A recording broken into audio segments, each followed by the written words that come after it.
Someone just got reset, and I think someone's probably got damage. And people probably have dirty tires, and it's all kicking off now. There goes P8 off the... Oh, no, no, no, no, no. Fucking A, dude. No, no, no, no. Why?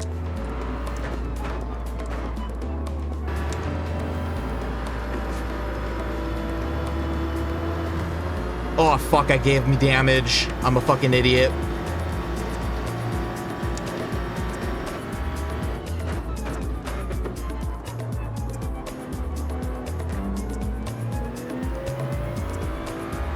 There goes one. Okay, we are in a P6, dude. Did I not just predict that? See if we can get a P5.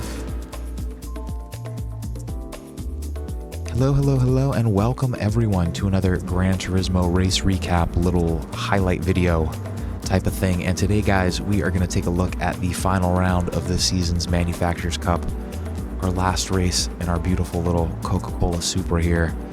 And I don't know, guys, I feel like we had an alright season. I feel like we should have had a little bit of a stronger one. I feel like the Supra was a really strong car.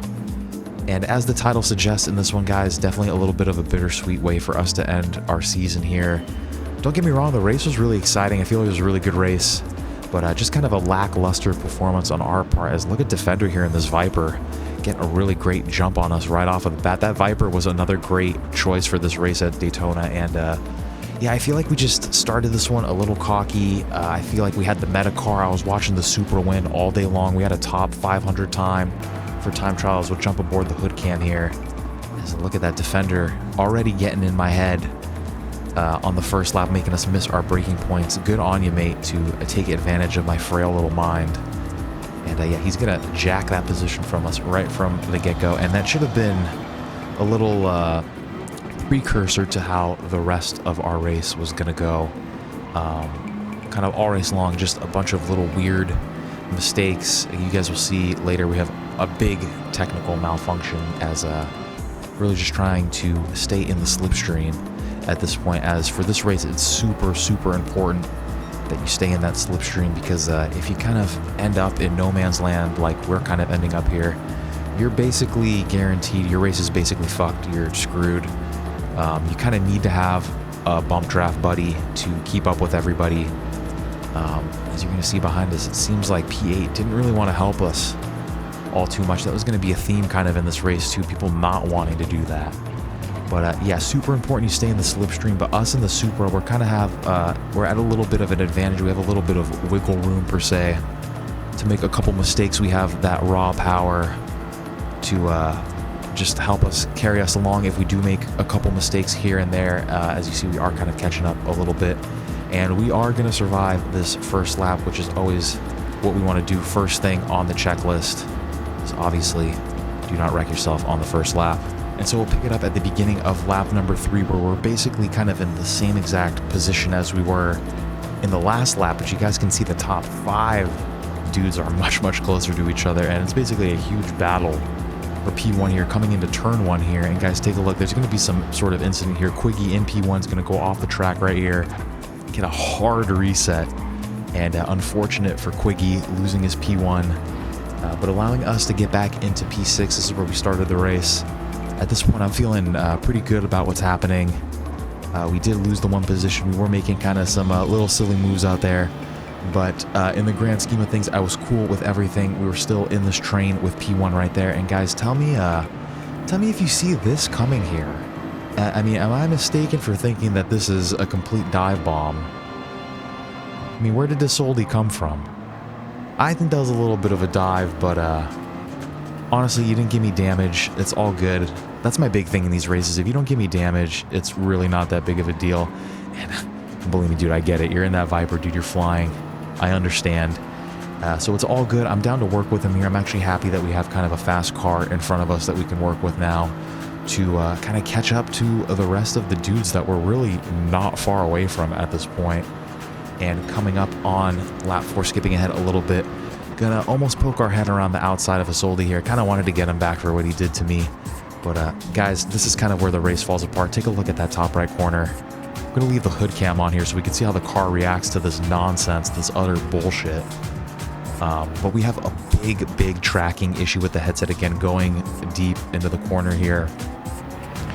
And barely keeping it together, going almost off of the track. Really, I think we should have gotten a half-second penalty. I think we went a little too far off there, but we got lucky, able to defend the position as best we can, and really, again, in the grand scheme of things, we're really not too far off of the rest of everybody in front of us. But damn, really big technical issue that's been happening to us a lot lately with this freaking PSVR, dude. I don't know what the problem is, but yeah, just super unfortunate for us as we're super far back now. But I'm hoping with the power of the Supra, we're going to be able to pull something out of our booties here. But after what just happened to us, my mind was racing. I'm really struggling to catch up to everybody again. And Gasparotto just puts a little too much pressure on me. And I am going to crumble like a goo gaga baby. And we are going to run this corner a little bit wide and make a little bit of contact. But I think that's fair play on P7 there. And he's going to take it from us. And basically at this point, I kind of have two choices of what I could do. I know I'm going to have more power than this NSX. I could have went around him and taken the position back, but I'm going to do the big boy thing, the thing that really needs to happen, the thing that all three of us here need to be doing to catch up to everybody again. I'm going to give the bump draft, and like I said earlier, I feel like for some reason, it seemed like people didn't want to play nice with each other for some reason, didn't want to do the bump drafting, but it really is imperative that that happens. And right here, everything's cool. As old boy, he's in some sort of VGT behind us. I can't remember what it was. He gives us a little bump there, and we're coming in hot and a little too hot. I go for the bump draft, and I give myself freaking damage. And my heart sinks at this point because I know I'm screwed. We're not winning this race. It's basically borderline over for us. Just what an idiot I am. As old boy's easily going to take that spot from us. There's like no point in fighting that. And you guys can see here, it's lap 6 at this point, and I have a pretty big decision to make. I mean, I could go in this lap and fix this damage, and because we are going to be losing, even in the slipstream here, even with the Supra, we're going to be losing tons of time with this aero damage on the front. So we could go in now, but it is a little bit early. I wanted to pit lap 11. That's definitely not going to happen. Almost bumping into old boy again.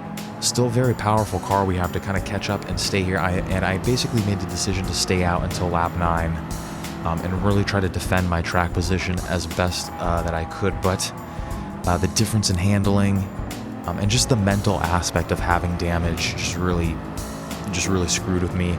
As Vu's gonna take the position from us. We're in a P9 now, and I'm gonna do my best to kind of defend this. Kind of run Vu a little wide. I apologize for that.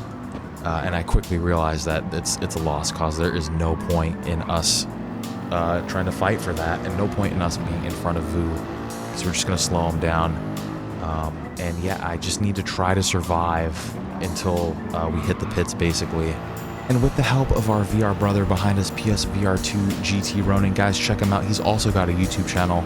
It's called RL9010. With the help of his bump drafts, we were really able to make the best of what was kind of quickly turning into a shitty situation. So I thank you for that, my brother. And I also apologize if we were impeding you with our erect and lame car. But thank you. Those bump drafts really helped us come out in a little bit slightly more of a comfortable P11. And I know P11, it sounds a little ridiculous, but trust me, it's better than what it looks like. Because look here, we still have more than half the race to go. A majority of everyone probably has not pit yet, and our damage is repaired now. I know we're in a quick car around here, and we're typically pretty good around Daytona as well, so I was pretty confident we'd be able to get at least 1 or 2 more spots. As at lap 11, we're going to get a bulk of everybody kind of hitting the pits now. I thought I was going to get a couple more here than we did, but we're going to get one position on old boy, him and his VGT coming out of the pits. So slowly building our confidence back up. That's great. One spot, working our way back up 1 spot at a time. As on the next lap, the same thing's going to happen. This time it's going to be Vu we're going to catch in the pits. Slowly working our way back up in a P9.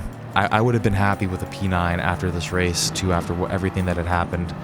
But we're going to get lucky again because on the next lap, the same thing's going to happen. We're going to catch TC55.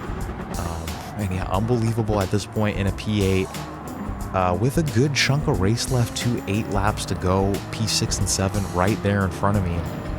And guys, like I said, it seemed like people didn't want to bump draft. I feel like those two should have really easily have been able to break away from me. And you could see what is that, 5 and 4, not too far in front of them too. I feel like they should have really easily been able to catch up to them, but for some reason, like I said, it seems like that they didn't want to play nice, or they weren't bump drafting. I'm not quite sure what was happening. I don't know if they were battling or what the deal was, but in a couple laps, we ended up picking up another position in a P7. Now, someone's mom definitely ripped the Ethernet cable, said, you know what, you're playing this game too much because someone disconnected randomly. But you guys are going to see here, I don't know if these guys are battling or what the hell's going on, but Gasparotto goes off track. And I'm in P6 now, and like I said earlier, I feel like they should have been so much farther ahead from me and really battling for a podium maybe. But whatever happened, I'm not sure. But like I said, in a P6 now, and Arthur in the Porsche in front of us, he's got no slipstream buddy, he's got no bump draft buddy now. I feel like we're in the more powerful car at this point, and I really felt like we had a shot at picking up this P5. As look at this too, like I said, no slipstream. We're going purple with no slipstream, so that was super annoying to see that, to know that we had pace around here. We just kind of mucked it up. We got the damage. We didn't go purple here, but we are going to go purple in the next sector. I don't think we actually got the fastest lap, but you get what I'm trying to say. We had pace around here, and it's just really unfortunate that we had the headset error and then the user error by me slamming into Gasparotto. Yeah, just really unfortunate. And we'll take a quick little peek at what will be the last lap of our Manufacturers Cup. And I suppose you could argue that we've gotten slightly closer to Arthur. I'm not sure if that's accurate to say or not. I think it's kind of an illusion of the mind. I don't think we really made up too much ground. But we do have the 2 long straights coming up here.